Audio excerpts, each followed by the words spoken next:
In Step 3 of exercise number 4, the following actions have to be implemented to complete the machining of the elevated floor areas. An iRough and iFinish operation must be defined.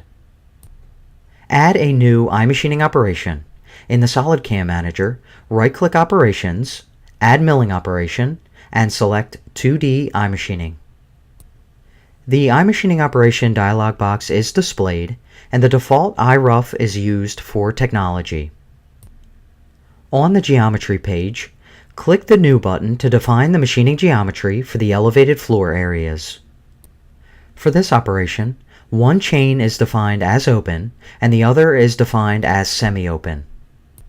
In the SOLIDWORKS graphics area, pick on a top edge of the island contour as shown. Select Auto Constant Z to close the chain, and then click Yes to confirm the chain selection. The chain icon is displayed in the Chain List section. Right-click Chain 1 and choose Mark Chain as Open. Next, pick on a top edge of the other elevated floor area as shown.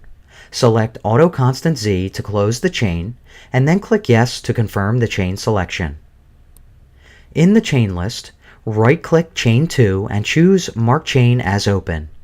Then, right-click Chain 2 again and choose Mark Open Edges. The Mark Open Edges dialog box is displayed and enables you to define parts of the chain as open or closed. In the Mark As area, select Wall.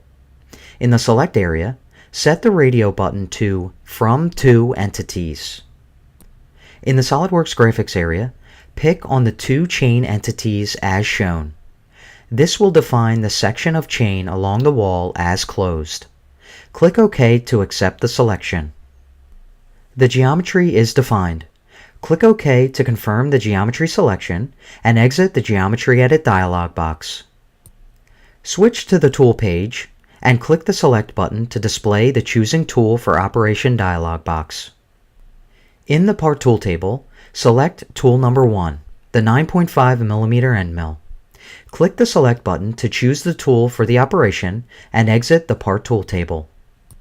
Switch to the Levels page to define the milling levels. Click the Upper Level button.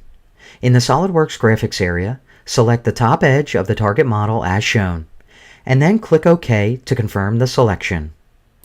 Next, click the Pocket Depth button and select the top face of an elevated floor to define the machining depth. Click OK to confirm the selection and display the iMachining operation dialog box. Switch to the Technology Wizard page to view the cutting conditions. The wizard automatically calculated one step down to achieve the total depth with an ACP value of 2.3. Reduce the machining level slider to 3 for the operation. On the Technology page, the step down and cutting angles generated by the wizard are shown. By default, a 0.24mm allowance will be left on the walls. At this point, the iRough operation can be calculated and the iMachining toolpath can be viewed on the model. Name the operation iRough Elevated Floors. Click Save and Calculate, and then click Simulate. Click the Play button to view the iMachining toolpath at work.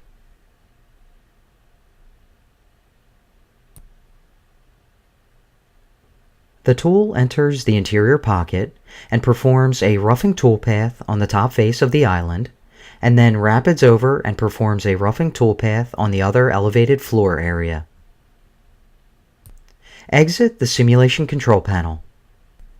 Next, define the finish machining of the interior pocket wall over the elevated floor area that was defined as a semi-open pocket. Click the Save and Copy button to create a copy of the current iMachining operation. Under Technology, change the operation type to iFinish. Use the copied machining geometry and milling levels definitions from the previous iRough operation. Switch to the Tool page. Currently, the copied 9.5mm end mill is selected for the operation, but is not suitable to perform the finish machining. Click the Select button and choose Tool number 2, the smaller 6mm end mill, from the Part Tool table. Then, click Select to exit the Choosing Tool for Operation dialog box. Switch to the Technology Wizard page to view the cutting conditions. For this operation, decrease the machining level slider to 4. On the Technology page, the wall island offset is now set to 0 by default. Switch to the IRES Data tab. The previous iRough operation is selected as the parent operation, and the fields are filled with the 3 important values needed for calculating rest material. The iFinish operation can now be calculated, and the iMachining toolpath can be viewed on the model. Name the operation iFinish Elevated Floors. Click Save and Calculate, and then click Simulate. Click the play button to view the iMachining toolpath at work. The tool enters the interior pocket and performs finishing of the corners and wall over the elevated floor area. Using the exit buttons, close the simulation control panel and the iMachining operation dialog box. At this stage, Step 3 is complete. If you have not followed along, apply and practice the procedure shown in this video to define the rough and finish machining of the elevated floor areas.